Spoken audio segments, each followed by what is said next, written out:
느헤미야 말씀을 이제 이해하려면 포로기 이후, 그러니까 유다 북이스라엘은 이제 아수르에서 멸망당했고요.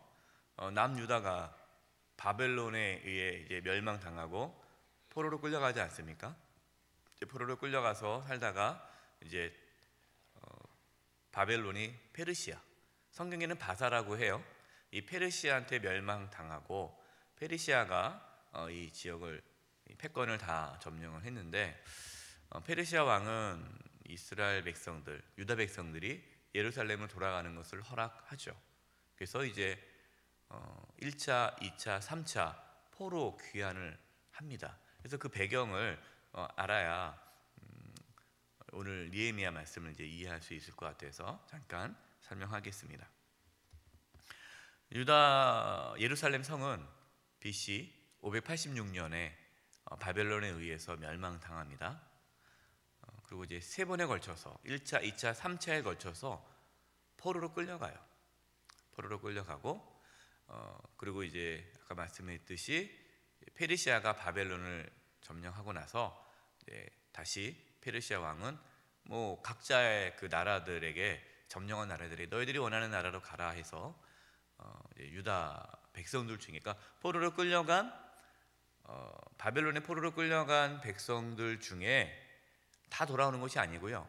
일부가 이제 예루살렘으로 돌아옵니다. 물론 예루살렘 성에는 이미 포로로 끌려가지 않은 유다 백성 중에 남은 자들이 있어요. 남은 자들은 이렇게 아주 이제 이렇게 가난하고 이렇게 아주 사회적으로 이렇게 약자들이 그 땅에 남아 있었습니다. 다 포로로 끌려가지는 않아요. 그래서 남은 자들이 여전히 예루살렘에 있었고 포로로 끌려갔던 유다 백성들이 이제 돌아옵니다. 그래서 1차 포로 귀환을 할 때에는 지도자가 누구였냐? 스룹바벨이었어요. 스룹바벨이 이제 1차 포로 귀환을 합니다. 백성을 데리고 와서 먼저 한 것이 뭐냐면 성전, 무너진 예루살렘 성전을 재건을 다시 건축을 합니다.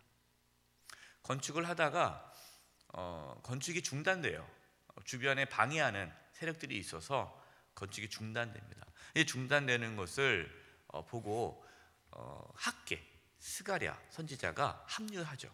그래서 학계, 스가랴가 합류하면서 다시 성전을 짓도록 격려하면서 성전이 완공이 됩니다. 성전이 언제 완공이 되느냐? 예루살렘 성이 586년에 무너졌잖아요. 그래서 70년 후, 정확하게 70년 후 516년에 성전이 봉헌이 됩니다. 그러니까 70년 만에 돌아오게 될 것이라는 것이 성전 기준이에요. 성전이 무너지고 70년 후에 다시 성전이 재건이 되죠. 성전 봉헌 후에 약 58년이 지납니다. 58년이 지나는데 1차 포로 귀환이 있은 후에 상당한 시간이 지난 거죠. 그리고 나서 이 유다 백성들 그 예루살렘에 살고 있는 유다 공동체가 이렇게 믿음도 점점 약해지고 뭐 성전을 건축했으며 뭔가 하나님의 대단한 역사가 일어날 줄 알았는데 그냥 고만고만하고 살기 힘들고 그래서 신앙이 약화됩니다. 그래서 그때 2차 포로 귀환이 있어요. 2차 포로 귀환은 에스라 에스라가 제사장 겸 학자죠. 에스라가 2차 포로 귀환의 지도자로 와서 다시 재건을 합니다. 그러고 나서 시간이 지났는데 여러 주변 국가들의 방해로 인해서 지금 예루살렘 성전을 짓고 거기서 하나님의 회복, 유다를 다시 회복하기 위해 애쓰고 있는데 주변 국가들의 여러 가지 방해와 그러한 공격으로 인해서 예루살렘 성벽이 무너지고 그리고 예루살렘에 있는 유다 백성들이 고통을 당하고 있다는 소식을 느헤미야가 듣게 됩니다. 느헤미야는 그 당시에 페르시아, 바사죠. 페르시아의 술관원이었어요. 술관원은 아주 고위 관직입니다. 그 당시에 뭐 왕을 독살하는 게 많잖아요. 그래서 어떻게 독살시키느냐, 술에다가 독약을 타거나 또 먹는 물, 이렇게 음료수 이러한 데다가 독약을 타서 죽이는 경우가 많았거든요. 그래서 왕이 마시는 모든 물, 음료수, 술, 이것들을 관장하는 신하예요. 그래서 술관원은 왕이 가장 믿을 수 있는 신하를 술관원의 자리에 앉힙니다. 최측근이죠. 그래서 술관원은 막강한 권력을 갖고 있어요.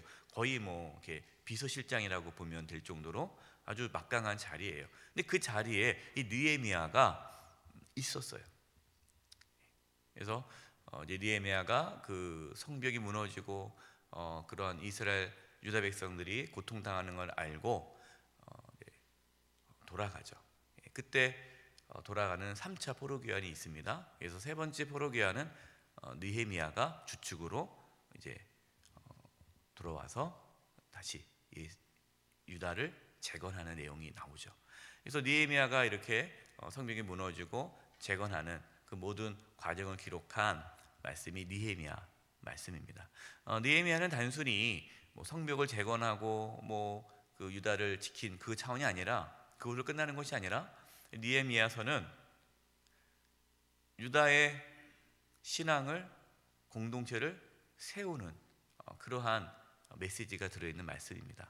그래서 이제 오늘부터 시작된 느헤미야 말씀을 통해서 저와 여러분 신앙이 성장하고 또 우리가 속해 있는 가정, 또 우리 교회, 또 이 나라 대한민국이 또 세워지는 은혜가 있기를 바랍니다. 3절입니다. 그들이 내게 이르되 사로잡힘을 면하고 남아있는 자들이 그 지방 거기에서 큰 환난을 당하고 능욕을 받으며 예루살렘 성은 허물어지고 성문들은 불탔다 하는지라. 느헤미야가 이런 보고를 들어요. 이러한 보고를 듣고 아주 슬퍼하고 마음 아파합니다. 4절이에요. 내가 이 말을 듣고 앉아서 울고 수일 동안 슬퍼하며 하늘의 하나님 앞에 금식하며 기도하여. 느헤미야는 지금 술관원이에요. 자신은 지금 뭐 편안하게 살 수 있죠. 물론 조국이 그런 아픔이 있으면 어떡하냐, 안 됐다, 그냥 그렇게 끝날 수 있는데 느헤미야는 그렇지 않고요. 슬피 울며 수일 동안 슬피 울며 하나님 앞에 금식하며 기도합니다. 이 느헤미야는 자신의 안위가 중요한 것이 아니라 예루살렘이 회복되지 못한 것에 대한 고통과 아픔이 있었어요. 예루살렘의 회복은 하나님의 구원의 회복입니다. 하나님의 구원의 그 구속사죠. 하나님의 구원의 과정이 지금 막혀 있는 것에 대한 안타까움이 있는 거예요. 저와 여러분의 관심은 무엇입니까? 만약에 우리가 이 땅의 부귀영화에만 관심이 있다면 우리의 신앙은 어린아이 같은 신앙이죠. 우리도 느헤미야와 같이 하나님의 구원의 그 역사가 막힌 것에 대한 아픔, 우리의 자신뿐만 아니라 우리의 가정뿐만 아니라 이 나라 민족 가운데 구원의 역사가 이루어지지 못하는 그 부분을 놓고 안타까워하며 하나님의 구원의 역사가 또 이 땅 가운데 이루어지기를 함께 기도할 수 있는 저와 여러분 되기를 바랍니다. 느헤미야는 다른 것을 의지하지 않았어요. 뭐 자신의 어떠한 권력을 가지고 어쨌든 자신이 가장 고위관직 아닙니까? 그러면은 자신이 갖고 있는 역량을 최대한 동원해서 뭔가 그 문제를 해결할 수 있었었는데 느헤미야는 그렇게 하지 않고 먼저 하나님 앞에 엎드립니다. 하나님을 의지합니다. 하나님께 기도하는데 오늘 본문은 하나님께 기도하는 내용이 나와요.